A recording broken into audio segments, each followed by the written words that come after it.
Bom, a temática de hoje, eu tentei escolher uma temática que fosse condizente com o capítulo 18 de Mateus, versículos 15 ao 35. Nós paramos no versículo 14 e agora a continuação, Jesus vai continuar ensinando os seus discípulos, e eu coloquei como tema reciprocidade. Botei um tracinho, matemática divina.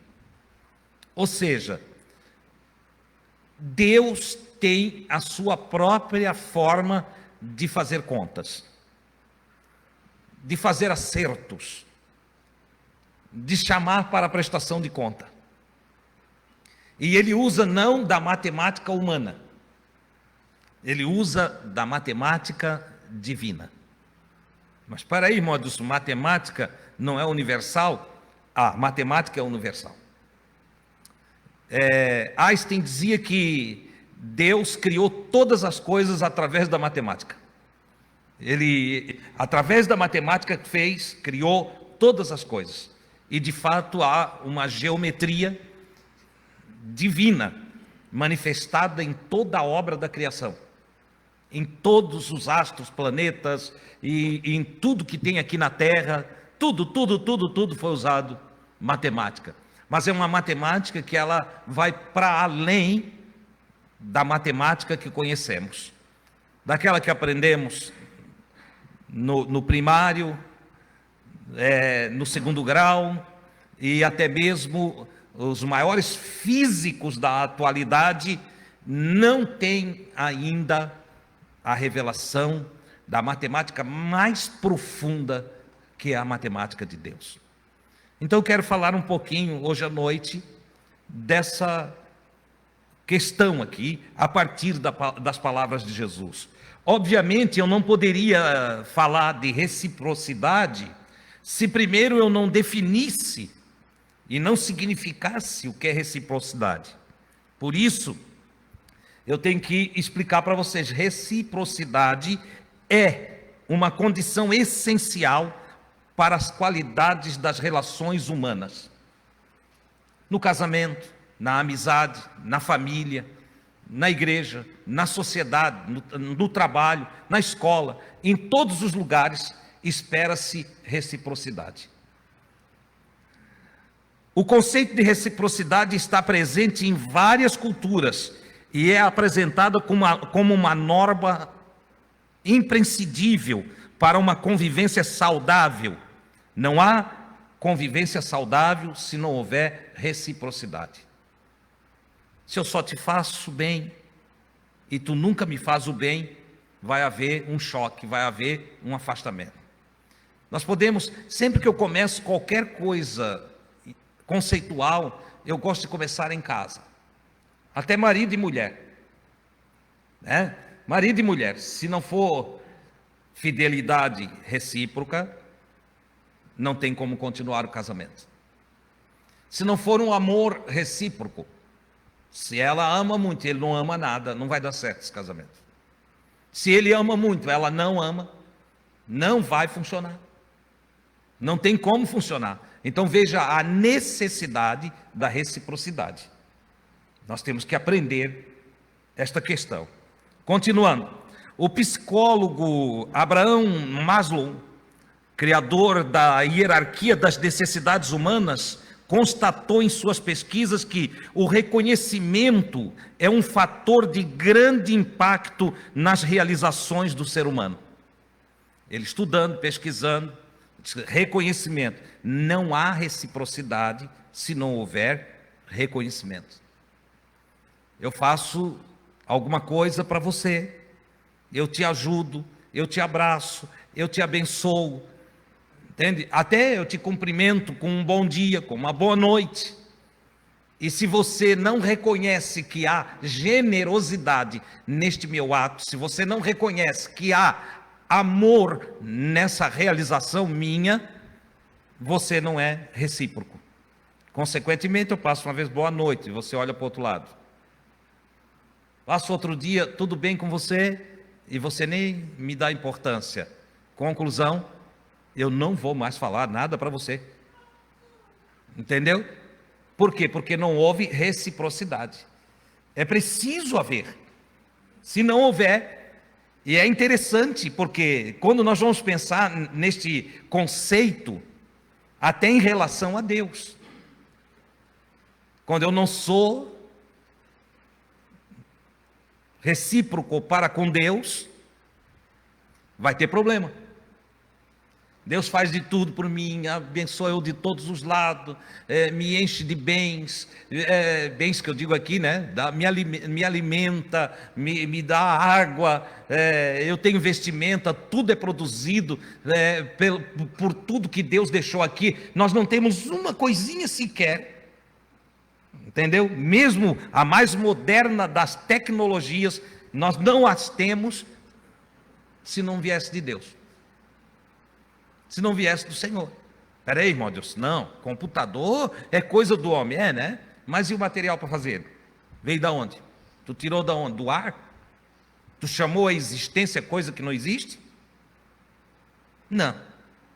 Só funciona porque você usa elementos que Deus te deu. Mas eu vou mais para dentro ainda. Vamos, a codificação, o sistema, a programação, o código binário que faz com que funcione o celular que você não larga mais, né? Você não larga mais, agora é o tempo todo com essa coisa aí para lá e para cá. E até o código binário que faz você gostar do celular, que faz você gostar do computador, você sabe de onde vem? Daqui de dentro. Nasceu aqui dentro.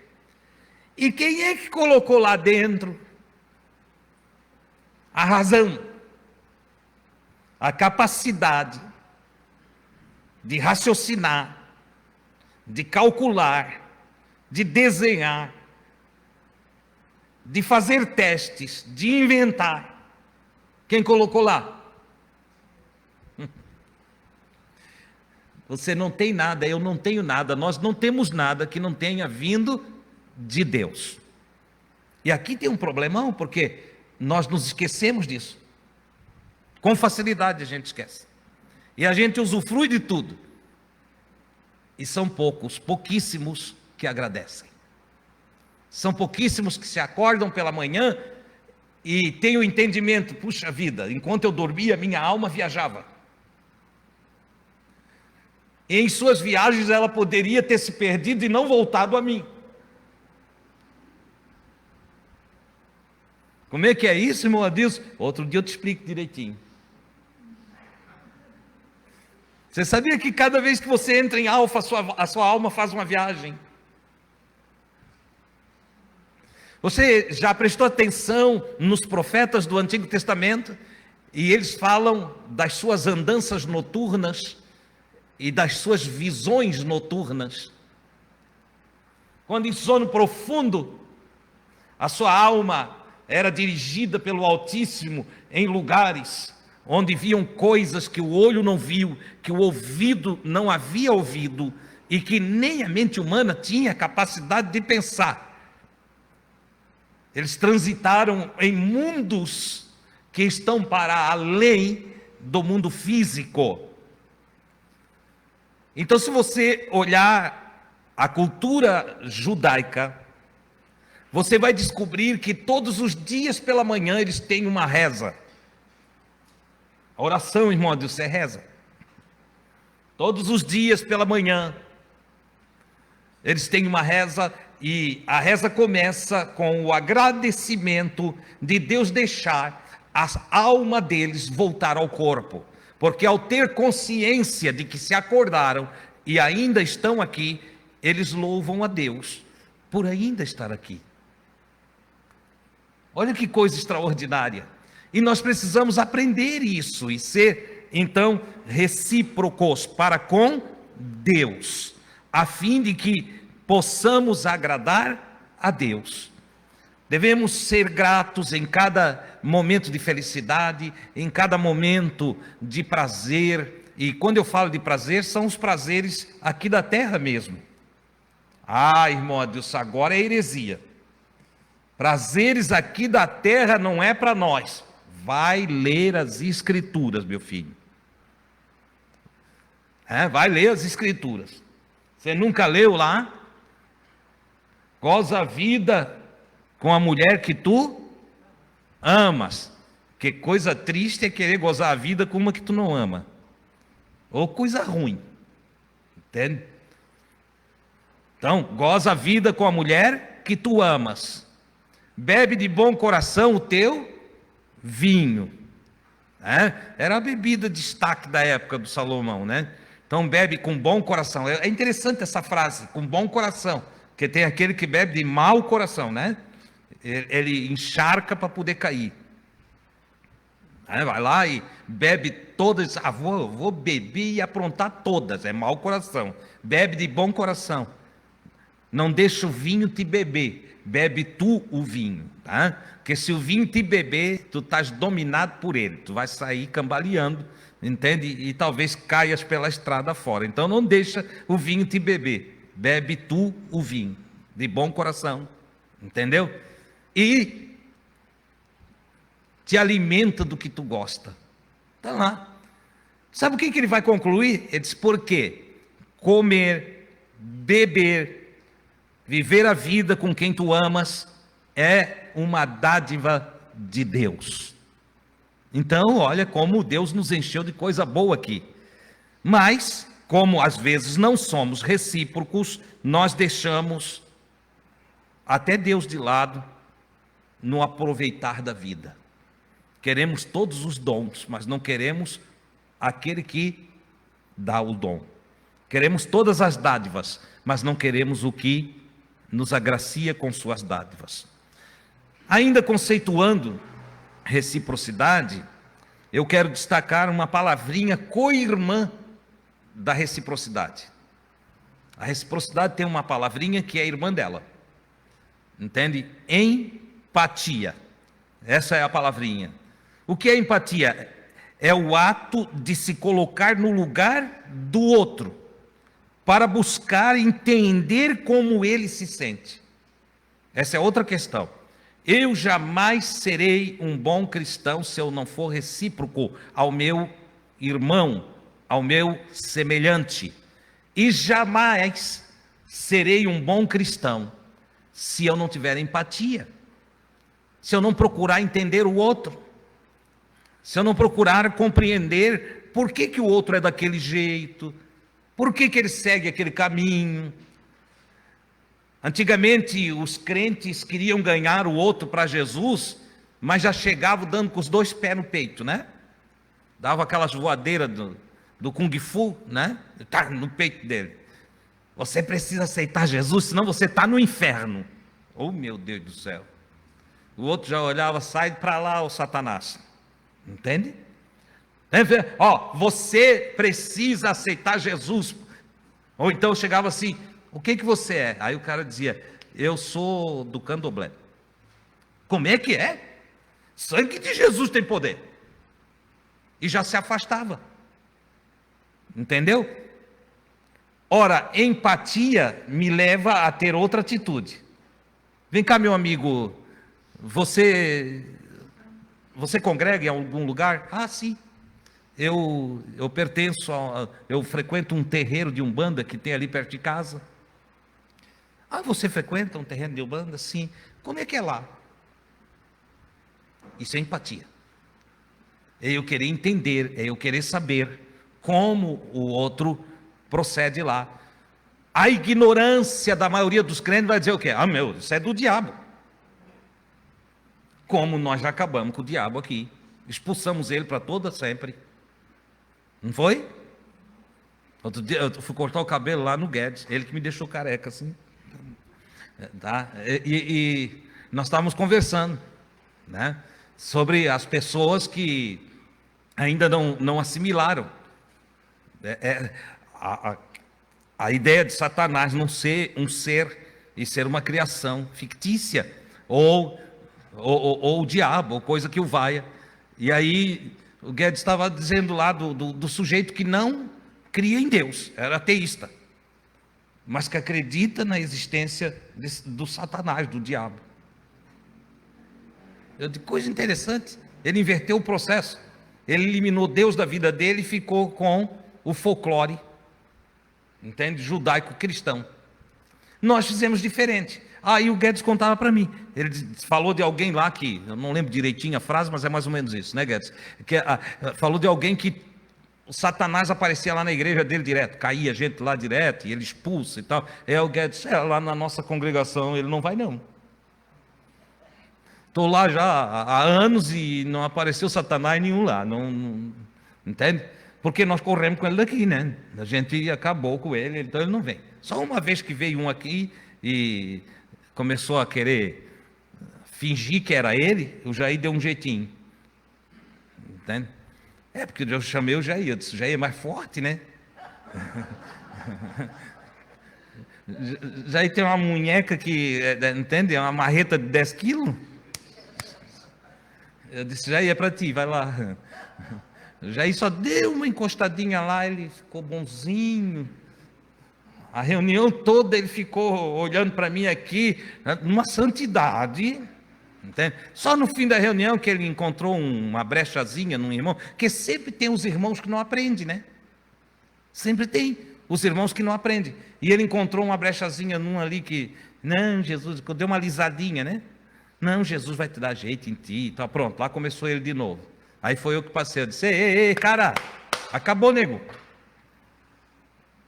Pronto, ficou bonzinho, foi embora, não veio mais. Porque tem gente que a gente tira o diabo de estimação dele, ele acaba não vindo mais, né? Ele quer porque quer um, ok? Mas empatia é se colocar lá, entender o que a outra pessoa está vivenciando, não é ir chutando a imagem do cara, né? Como alguns pastores fizeram aí, chutaram a imagem de Nossa Senhora lá, né? Por que isso? Para que fazer isso? Qual o lucro disso?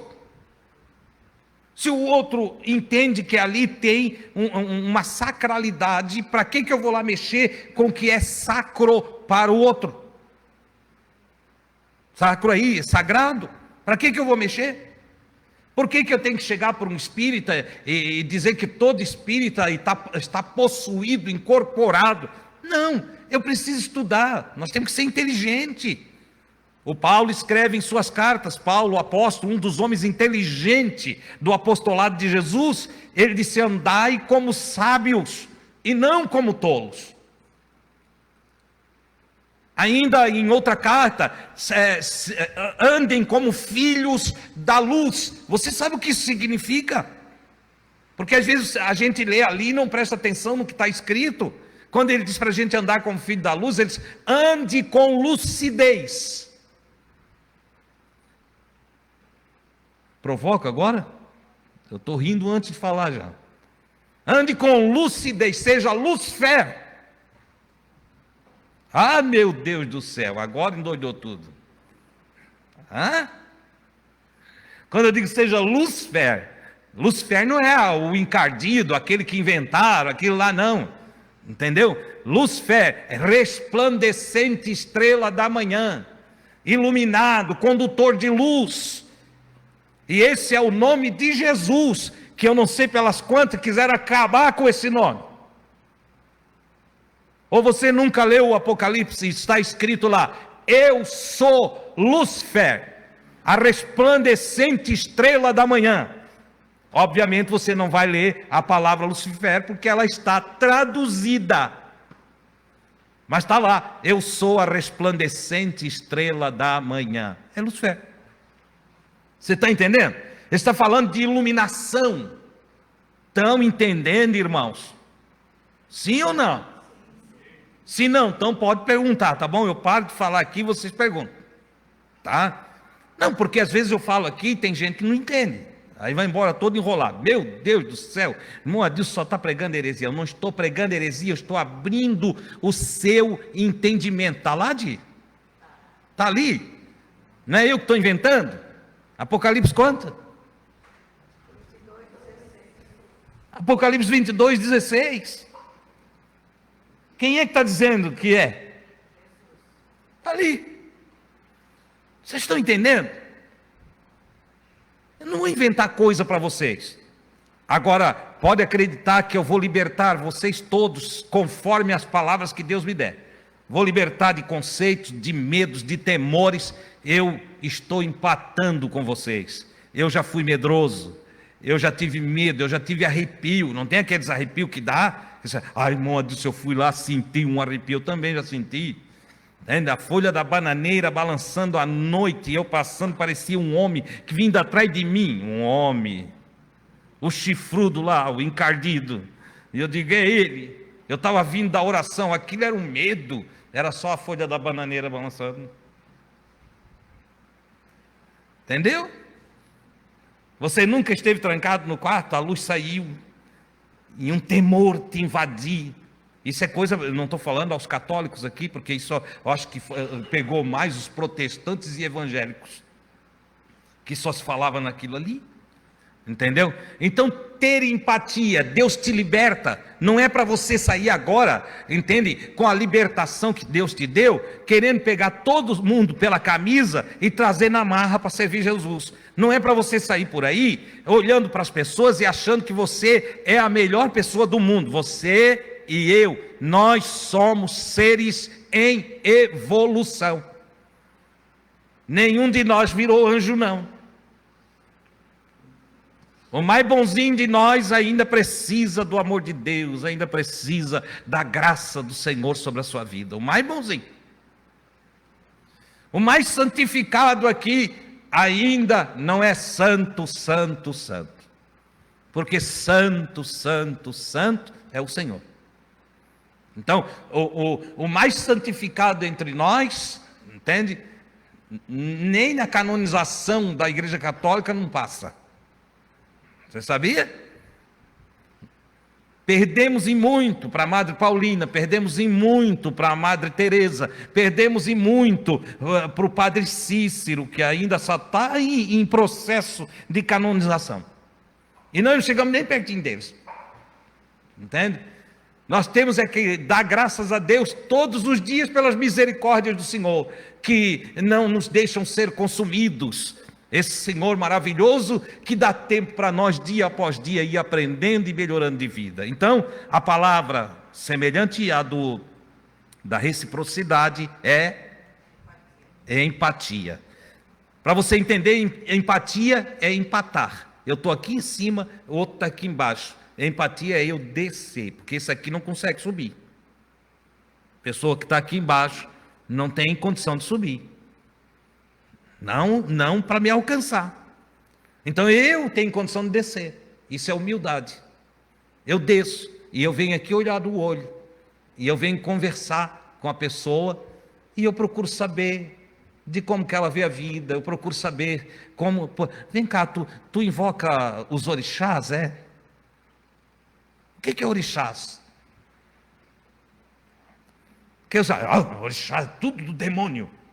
Ah, é? Entendeu? Orixás nada mais é do que a ideia que o africano tem em suas tribos de forças que se manifestam da natureza. O vento, as águas, a montanha e a floresta com toda a sua energia, ele chama de orixás. É só uma língua diferente que você não entende. E é incrível, né? Fala qualquer palavrinha que você não entende e parece que vira língua do demônio. Não, nego, é de uma tribo africana. Entendeu? Se Jesus viesse nos visitar aqui falando aramaico, nós ia dizer que ele estava doido. Encontrei um judeu aí lá de Nazaré, ele veio visitar a casa dos amigos. Olha, mas é muito maluco, ele fala umas coisas estranhas lá. Claro, ele fala aramaico, ninguém ia entender nada. Você entende? Nós temos que empatar. Temos que descer e sair do nosso pedestal, achando que nós sabemos tudo, achando que nós entendemos tudo, e ir lá conhecer a cultura, ir lá conhecer as coisas. E dentre as coisas que essas pessoas dizem invocar, pertencer, discernirmos o que tem efeito de idolatria e o que não tem efeito de idolatria, o que é simplesmente uma cultura. Entendeu? Pastor, eu acho que eu já falei aqui, mas vou repetir. Pastor Satírio, não é o pastor Satírio que vocês conheceram aqui em Itajaí, é outro. Ele foi enviado para as missões entre os índios colombianos, isso há muitos anos atrás, há aproximadamente 35 anos atrás. Eu ouvi o testemunho do pastor Satírio, e ele disse que quando chegou lá, Deus o encaminhou no meio da floresta, e quando ele aproximou-se de uma tribo, que por sinal é uma tribo canibal, totalmente sem conhecimento da civilização, embrenhado nas matas colombianas. Deus deu a ele um livramento, é um testemunho maravilhoso que eu não vou contar aqui hoje à noite, porque senão ocuparia muito tempo. Mas o pastor Satírio disse que o primeiro equívoco dele, e que Deus teve que corrigir ele, foi que ao ver aquilo que aqui pela televisão é conhecido como o feiticeiro da tribo, todo vestido com pelo, penas e andando em volta da fogueira com um chacoalho, entende? Falando uma língua que ele não entendia. Ele disse: meu Deus, essa tribo é toda de feiticeiro. Isso aqui tem macumbaria aqui. Quando Deus falou no coração dele, disse assim: você vai aprender a língua, e você vai entender o que eles falam, e você vai descobrir por que eu te enviei aqui. Resultado, de forma milagrosa, ele sobreviveu entre aquela tribo, aprendeu a língua da tribo, e meses depois, trabalhando com aquele povo, entendeu? Descobriu que não era feiticeiro coisa nenhuma, que era a forma dele invocar a Deus, só que ele não sabia o nome Deus. Então ele dizia: ó grande Espírito, livrai-nos dos maus espíritos. Ó grande Espírito, livrai-nos dos maus espíritos. Você entendeu? Ele estava invocando a Deus, e o missionário achava que ele estava fazendo macumba, ou feitiço, ou estava envolvido com magia negra. Nada a ver, nada a ver. Por todas essas coisas eu fui estudar um pouquinho. Não sou um grande sábio, não. Fui estudar só um pouquinho. Comecei pela macumbaria, conhecida-se no Brasil, que não tem nada a ver com isso, isso é um nome popular, entende? É um apelido que deram para a prática daquele culto africano. Na verdade, você sabe o que é macumba? Alguns aqui sabem, porque eu já falei. Macumba, um instrumento de percussão. Macumba, para tocar música, entende? Então, quando você ouvir que alguém vai ali tocar macumba, você não pensa que ele vai lá fazer feitiço. Ele está indo lá tocar as músicas dele lá no instrumento dele. Você entendeu? Ah, mas irmão Adilson, para aí. Mas eles são o quê? Anda, fala para mim. Ah? Você vai dizer que são do diabo? E você não acabou com o diabo já? E agora? Ah, irmão, mas isso lá é coisa do Satanás. Ah, é? Você já não disse aqui, você não aprendeu ainda que o Satanás não é o que você pensa? Você está entendendo? Eu estou dando jogando uma luz para você meditar. Reciprocidade e empatia. Meu Deus, por que esse assunto nessa noite?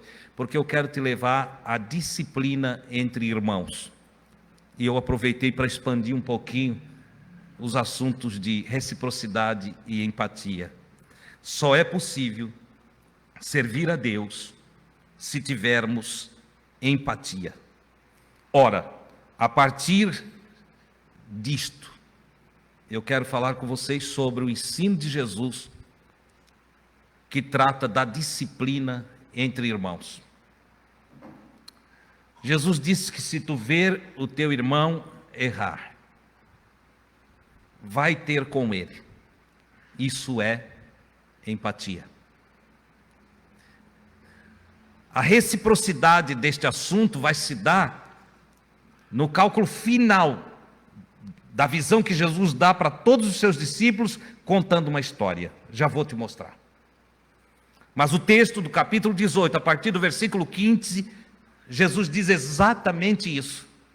Se tu vê o teu irmão errar, não sai fazendo fofoca dele, não fala mal dele para os outros, ainda que o erro seja contra você, e você tenha todo o direito de reclamar, Jesus não tira o teu direito de reclamar, Jesus não tira o teu direito de criticar, Ele não tira, só que Ele dá o caminho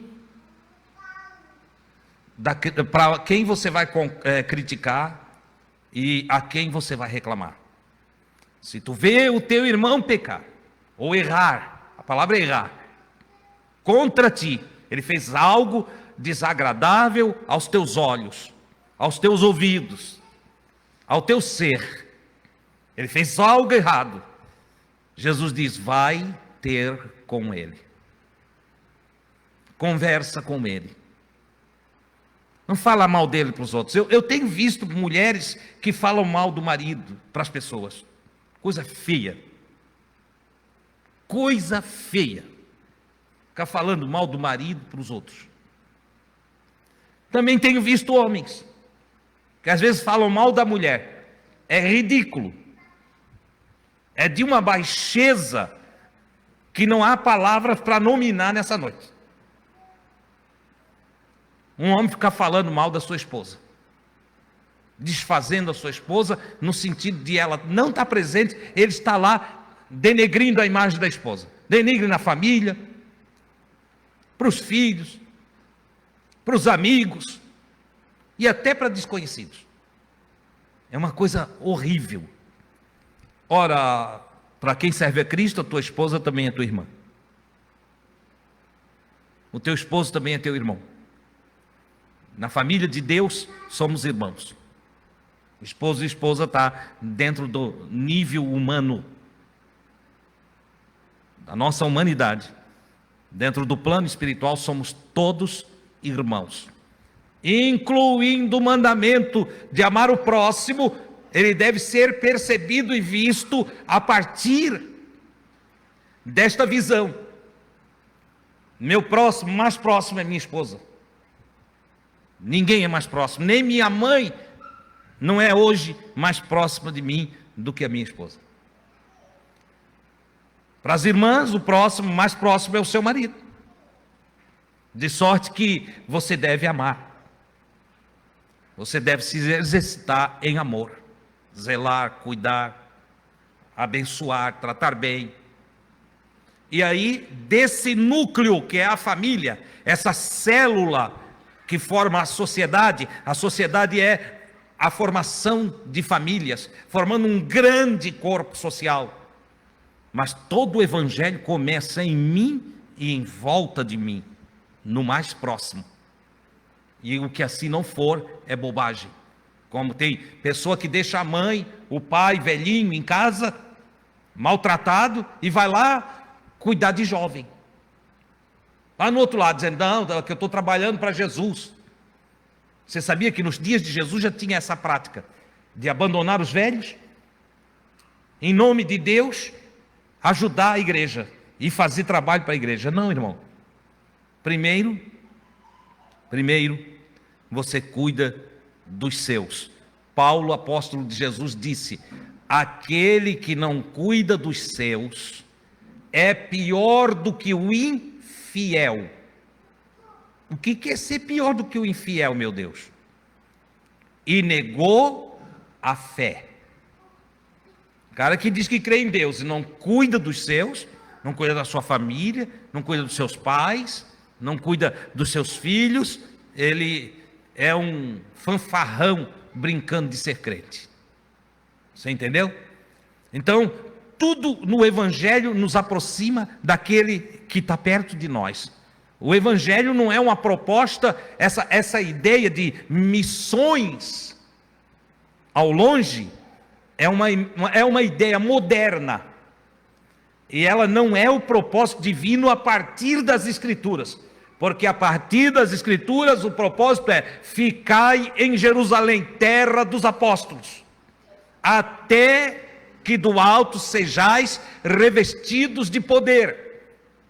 Depois, e só depois de estar solidificado, firmado na graça e no poder divino, é que eles deviam ir, e ser-me-eis testemunhas em Jerusalém, primeiro aonde você está, aonde você mora, aonde você se faz presente.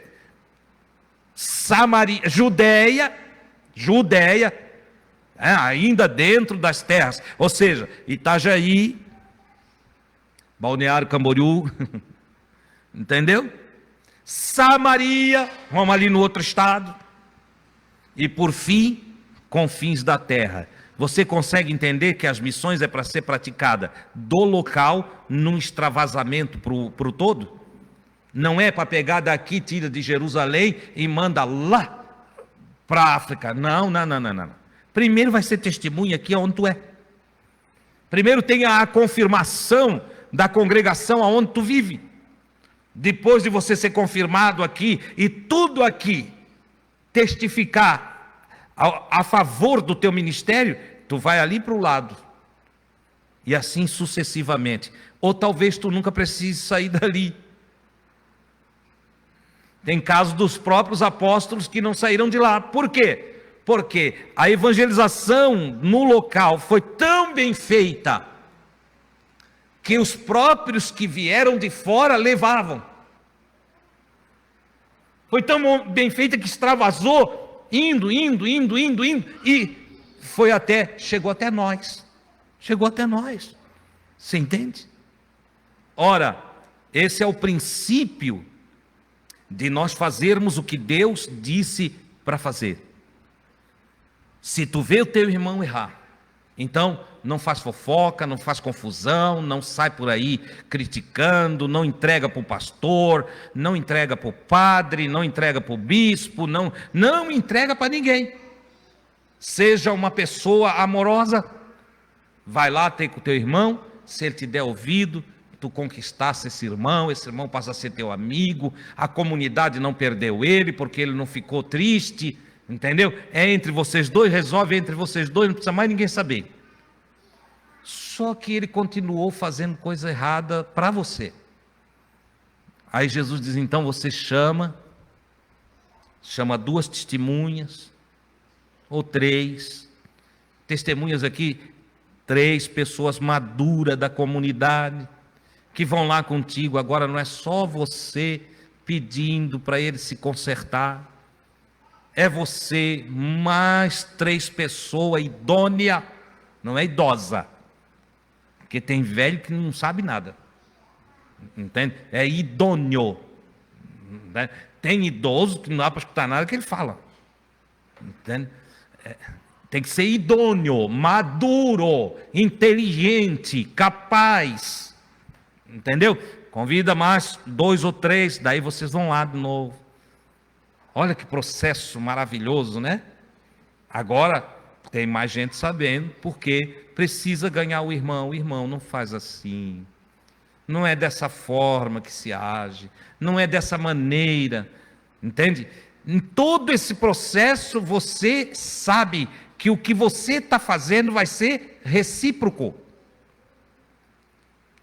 E você está usando de empatia. Você está se colocando no lugar dele. Se fosse você que tivesse errado, queria ser exposto? Se fosse você que tivesse errado, você gostaria de receber perdão? Se fosse você que tivesse errado, você gostaria que aquele que te perdoasse não falasse nada para ninguém? A reciprocidade está exatamente aqui. Faça para os outros o que você quer que eles façam para você. Regra áurea das Escrituras. Mas agora o sujeito não se emendou. Nós estamos falando de uma coisa ruim, né? Nós vamos para o extremo, nós estamos falando de uma coisa ruim, é um filho de Caim. Ele não se emendou, ele não quer acerto, ele não quer consertar, ele quer andar errado mesmo, ele quer esculhambar, ele quer te provocar, ele quer te... Entende? Então você diz para a comunidade, se é na família, chama a família toda. Vem cá, eu já conversei, já fiz assim, mas ele não me ouviu, agora é toda, vai estar o patriarca, vai estar a matriarca, vai estar o vô, né? A avó, tudo ali junto com os pais, os irmãos, está tudo aqui junto agora. Se é aqui, ó, na casa dos amigos, está todos nós. E aí, você vai explicar, ó, irmãos, eu já fiz o que Jesus mandou. Conversei, mas não resolveu. Eu já levei, entende? 3 pessoas idôneas, mas também não me ouviu. Então agora ele vai ser admoestado, aconselhado, diante de toda a família, de toda a comunidade, diante do patrão e todos os empregados, que nós podemos aqui, para todas as áreas aonde tem uma assembleia. Você entendeu? E vai ser de novo dada a ele a oportunidade de ele não querer, de ele se consertar e tal. Aí Jesus diz assim: se ainda assim essa pessoa não quiser dar ouvido, então larga a mão dele. Vocês estão entendendo uma coisa aqui? Jesus está mandando dar 3 chances. Depois de 3 chances, larga a mão. Aí ele diz assim, depois da assembleia, ele não deu ouvido, ele continua fazendo a coisa errada, considera-o um estrangeiro. Na sua Bíblia vai estar assim, um gentil. Gentil era o que era estrangeiro e que não pertencia à comunidade de Israel. Então, considera-o um estrangeiro. No sentido de considerá-lo estrangeiro, tem a ideia também de entender que ele é um bárbaro, que não entende a nossa linguagem, que não compreende a nossa doutrina, que não compreende as palavras de Jesus. Então deixa ele, larga a mão dele. Irmão Adilson, quando é o casal? É também. A irmã diz para o cara que não gosta do que ele está fazendo, aconselha ele e mostra para ele que a vida só é boa se as coisas for bom para os dois. E aí ela não escuta ele. Melhor, ele não escuta ela. Ela pede socorro. Ela pede socorro para o padre, pede socorro para o pastor, pede socorro para 3, 4 amigos. O padre, o pastor, ela e mais ele vem, se reúne, dão o conselho para ele de novo. Orienta, meu irmão. A mulher não é um objeto do teu prazer. A mulher é para você produzir prazer para ela. Você deve querer que ela tenha prazer, que ela seja feliz, que ela seja alegre. Seja para ela uma fonte de alegria. E essa mulher vai ser uma bênção na tua vida, rapaz. Entendeu? Cuida bem dela, trata bem ela. Porque tem irmão que vai lá na carta do Pedro, pega pela metade. Pelo amor de Deus, vocês não lêem nada pela metade. É porque o crente aprendeu a ler pela metade. Ele vai lá, pega, ele pinça da Bíblia só o que agrada a ele. Aí os irmãos vão lá na carta do Pedro e lá diz, mulheres sejam sujeitas aos vossos maridos. Ele não lê a parte de cima. Quando teu marido lê essa carta para ti, tu diz assim, não, lê o capítulo inteiro. Não vem para cá só dizer que é para eu ser sujeita, não. Lê o capítulo todo. Aí você sabe o que está em cima, mano? Mas em cima está assim, ó. Maridos, amai vossas mulheres, como Cristo amou a igreja. Opa! Amar aqui como Jesus amou nós, aqui vai ficar toda boba. Entende? Eu tenho que amar aqui como Cristo me amou. Marido, amai vossas mulheres como Cristo amou a igreja. Olha aqui, e entregou-se a si mesmo por ela. O texto está dizendo que é para o marido se entregar todinho para a mulher. Só, eu não mando mais em mim, eu não tenho mais nada com a minha própria vida, agora eu sou teu. Eu te presenteio comigo mesmo. Ela dá pulo dessa altura. Eu digo isso porque foi assim, aqui ficou toda boba. Quando cheguei em casa, me ofereci de prêmio para ela. Entende? Só depois é que vem: mulheres, sejam sujeitas aos vossos maridos. Mas quem é que não se sujeita a alguém que ama? Quem é que não se sujeita a alguém que trata bem? Quem é que não se sujeita a alguém todo carinhoso? A alguém que só quer o bem, a alguém que dá a vida pela pessoa? Isso é recíproco. Então não existe radicalismo no Evangelho. O que existe no Evangelho é a sabedoria que nos leva à reciprocidade e à empatia com o outro. Ora, se alguém não se corrige, se alguém não se coloca diante da outra pessoa com empatia e não é recíproco nos tratamentos, obviamente, uma vez aconselhado, 2 vezes aconselhado, 3 vezes aconselhado, não tem mais o que fazer.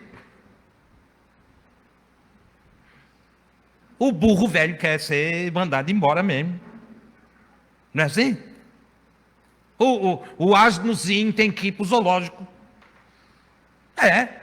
Ai das mãos, não vou falar assim não. Deixar mais para o lado dos homens. Não vou chamar ninguém. Não. Vocês já pensaram, pronto. Entendeu? Então, olha a questão aqui.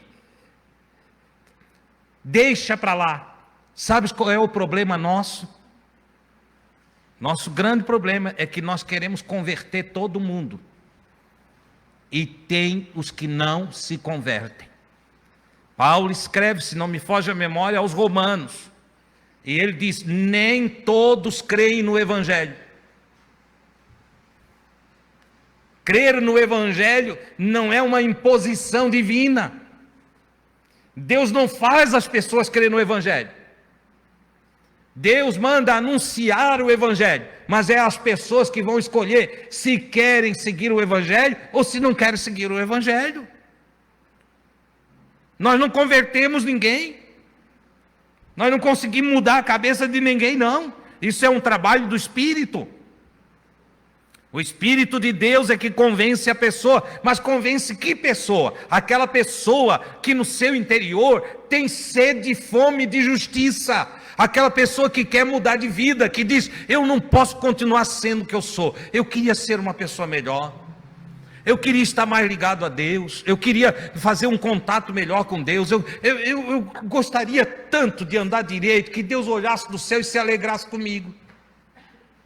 É essa pessoa que o Espírito Santo vai convencer dos caminhos que ele deve tomar e da forma que ele deve agir.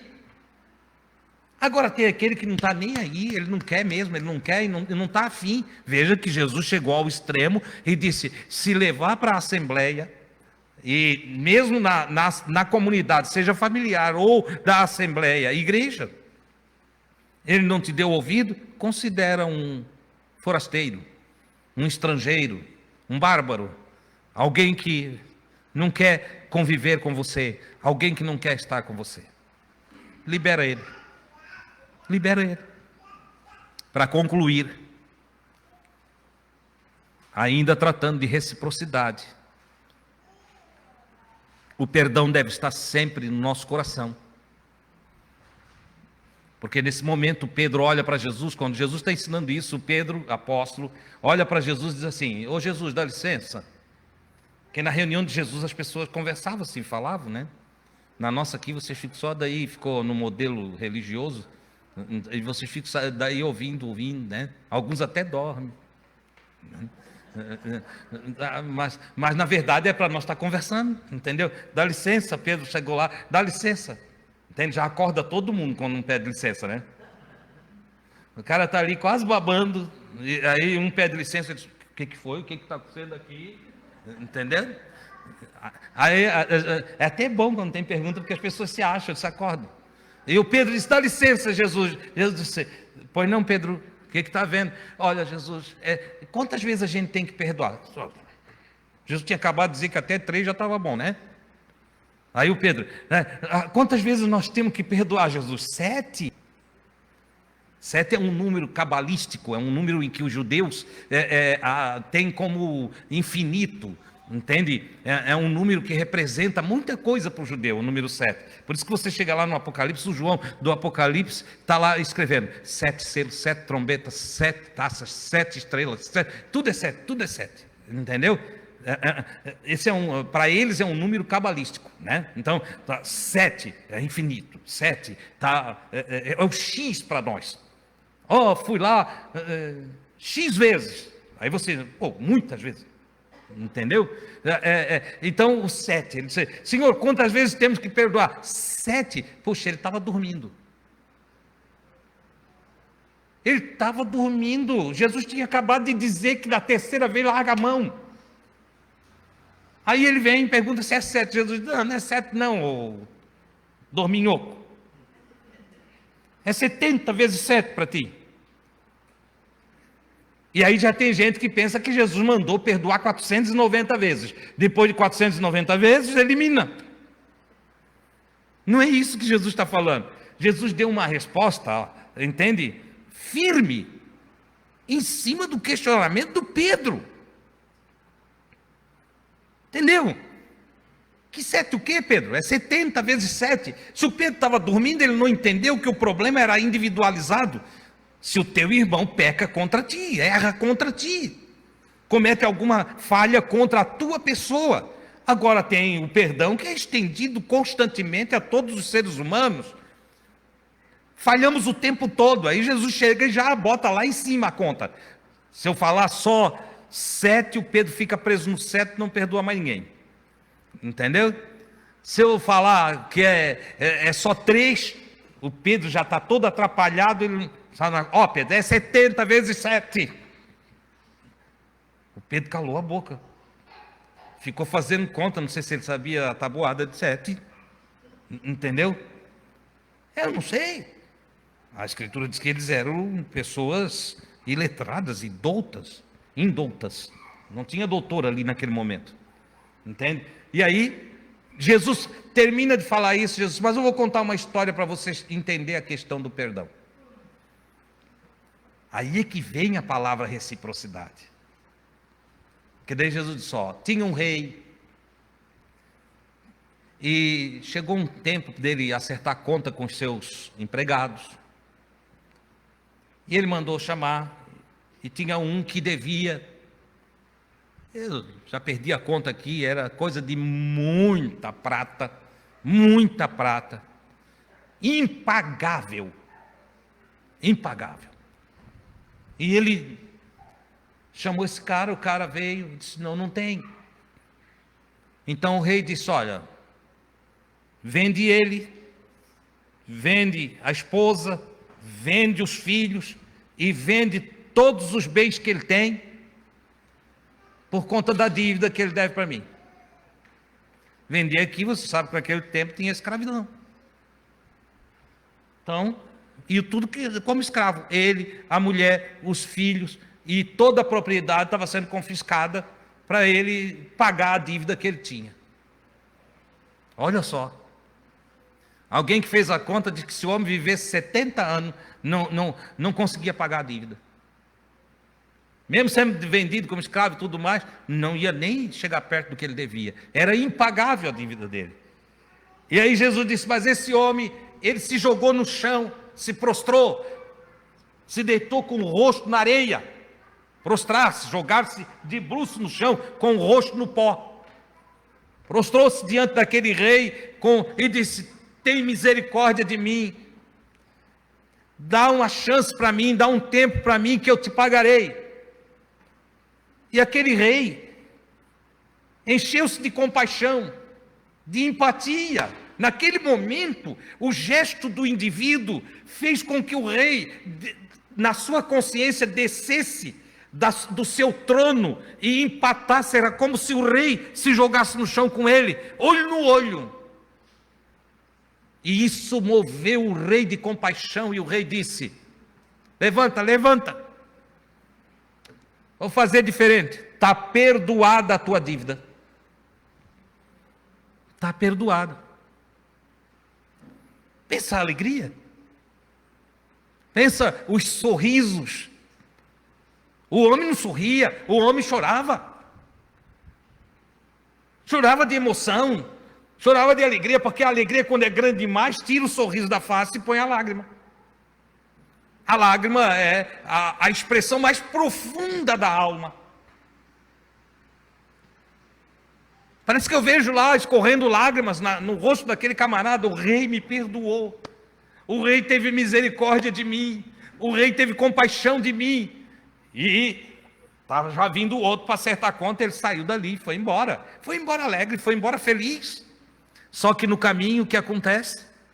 Ele encontrou um que devia R$100 para ele. 100 denários. Entendeu? Não era nada. Perto da dívida dele, aquilo não era nada. Mas esse sujeito não tem, ele não age com reciprocidade. Esse sujeito não sabe o que é empatia. Esse sujeito é ruim dentro dele.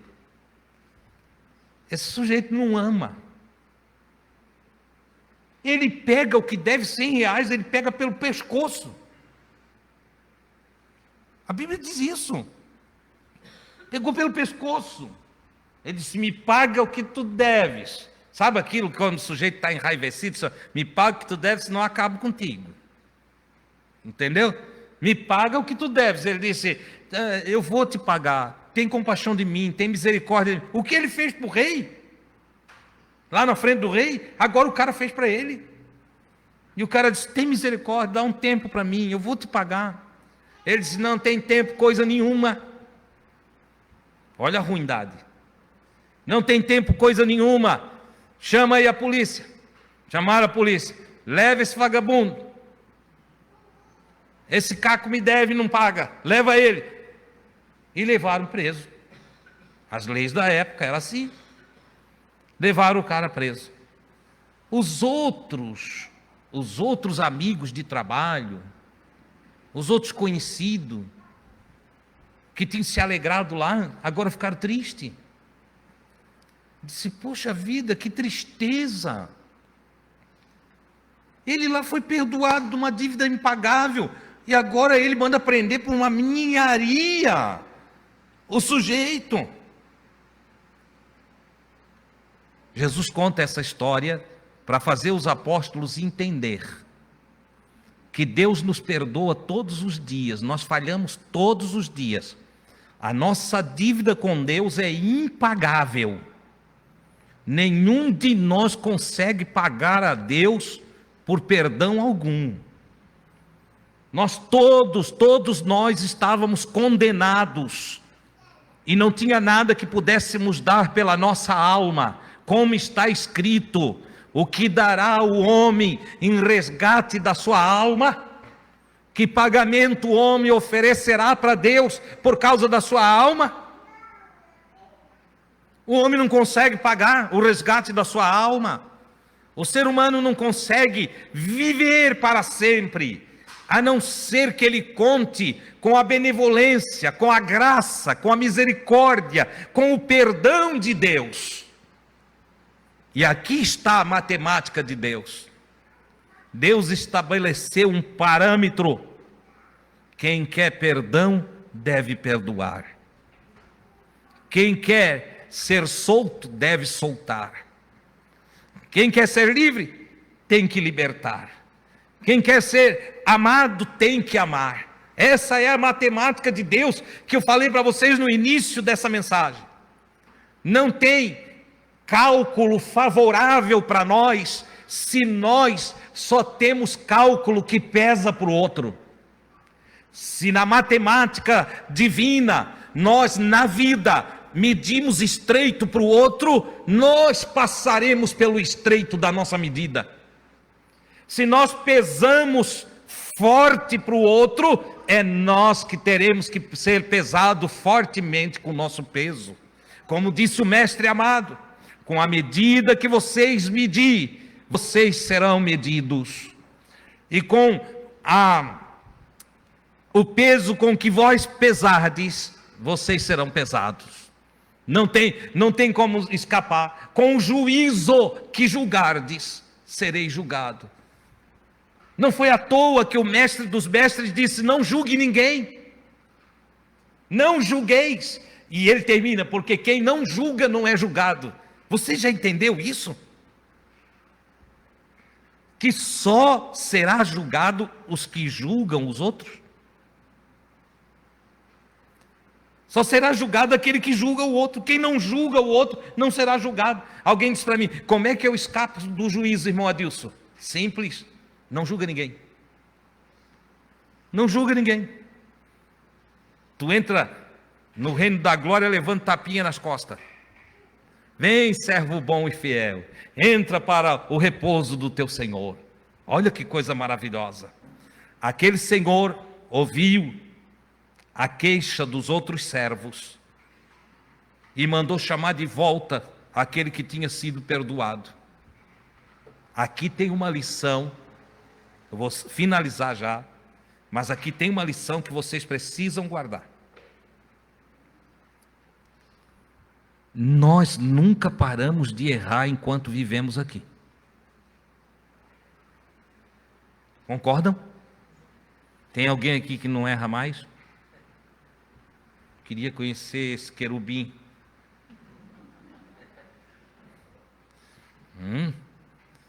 Tem alguém que não erra mais? Faz tudo tão certinho que não tropeça mais, que não erra mais? Tem alguém? Não tem, é? Turma de caco, tudo igual eu. Entendeu? Caco aqui é no bom sentido, tá? Tudo igual eu, nós todos tropeçamos. A gente tem uma gana, uma vontade de não errar, né? Mas a gente erra. Essa é a verdade. Então, guardem o que Jesus fala aqui. No ensino de Jesus, nós vamos sempre precisar de perdão. Porque mesmo o perdoado, daqui a pouco precisa de perdão de novo. Entendeu? Então, não acuse o teu irmão, nem odeie o teu irmão por nada. Perdoa ele. Ele está te devendo? Perdoa. Ah, irmão Adilson, mas ele deve muito. Ele não deve mais do que tu para Deus. Como é que é, irmão Adilson? Ele não deve mais do que tu para Deus.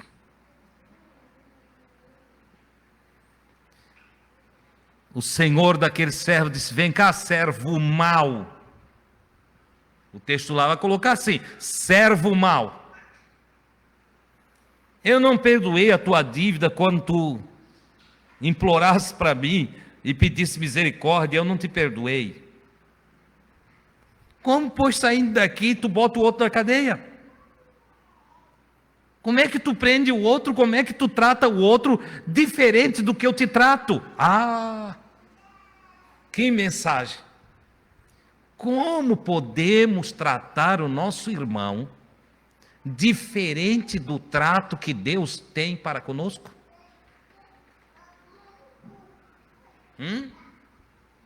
Vocês já leram a carta de Paulo que diz: sede imitadores de Deus como filhos amados. Se você é um filho que ama a Deus e que é amado de Deus, imite o seu pai, imite o seu Criador. Se o teu Criador te perdoa, nos perdoa, então nós também temos que perdoar, devemos perdoar os outros. Isso é empatia, isso é reciprocidade. Dou o que Deus me dá e vou em Deus buscar aquilo que sirvo para os outros. E aí Jesus conclui esse ensino dizendo: porque se vós não perdoardes aos homens os seus erros, está ali? Então leiam.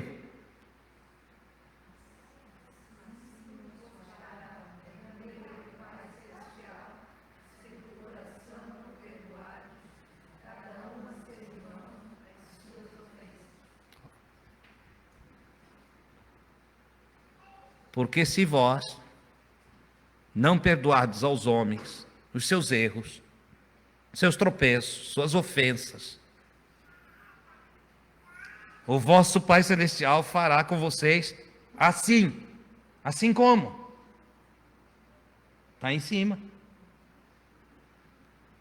Vos entregará aos torturadores. É assim que está lá? Chamando, entregou o servo aos torturadores. Também podia ser traduzido aos carcereiros. Mandou o servo para a tortura, até que pagasse o último centavo. Entendeu? Agora, para encerrarmos, você já notou como tem gente que não para nunca de sofrer? Gente que até faz avaliação de si mesmo. Eu não sei porque que eu sofro tanto, eu sou tão bom. Não sei porque acontece tudo errado para mim, eu sou uma pessoa tão boa. Aí você vai começar a bater um papo lá dentro. Odeia a sogra, que é a morte do sogro. Entende? Odeia o marido que já deixou dela faz 50 anos. Nem sabe onde baixo que o cara anda, mas ainda odeia. Entende? Eu conheci uma que odiava o sujeito. Ela visitava o cemitério toda semana para excomungar ele. Ele já tinha morrido. E ela ficava lá da sepultura, seu miserável. Visto o que aconteceu contigo? Agora os bichos estão te comendo todo, né? E vinha embora, atormentada, arruinada, doente, maluca, possuída. Entendeu?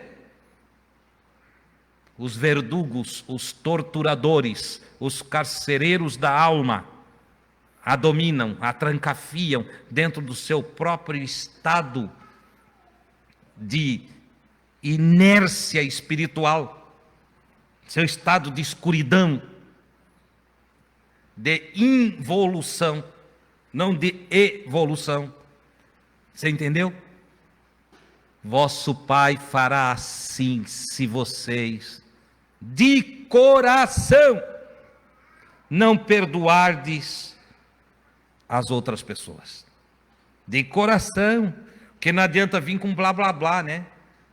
Ó Senhor, 20 Pai Nosso. Entende? Contadinho. 20 Pai Nosso. Entendeu? Outro, subiu um monte.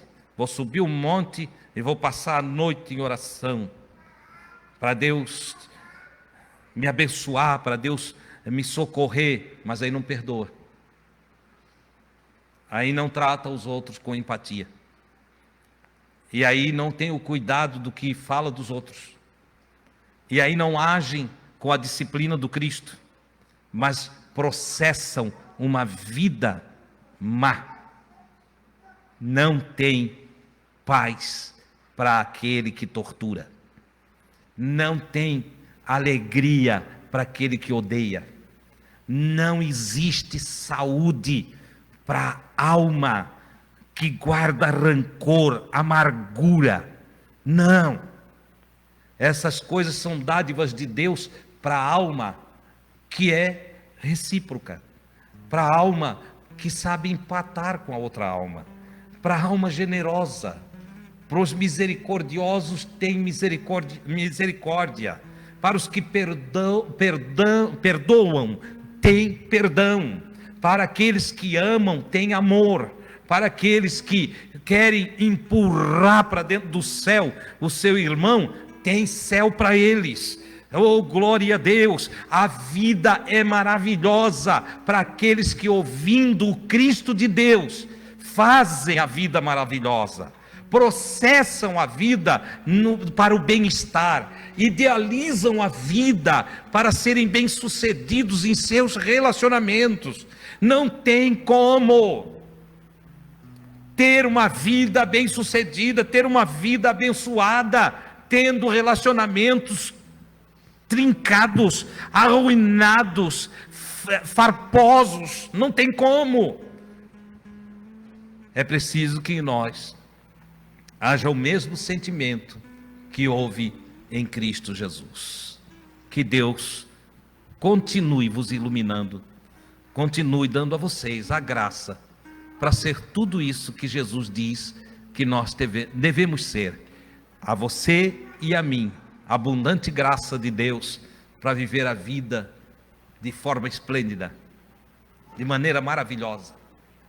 Que você consiga entender e levar para a prática, ao ponto de você andar por aí cheio de alegria, cheio de contentamento, cheio de prazer. Comece a olhar para as coisas em volta de você e louvar a Deus. Comece. Eu sei que às vezes tem alguns no nosso lado que não é fácil a gente dar glória a Deus por ele, né? Tem alguns que a gente olha e diz: ah, Jesus, misericórdia. Mas aprenda a dizer: obrigado, Senhor, eu estou aprendendo a viver. O complicadinho, o tortinho, o difícil que está perto de você, nada mais é, perto de mim, nada mais é do que o crivo divino, para que nós aprendamos a lidar, para que nós aprendamos a conviver, para que nós aprendamos a nos exercitar em todo o aprendizado de Deus. Amém, queridos? Que Deus continue sempre agraciando a todos. Queiram estar em pé.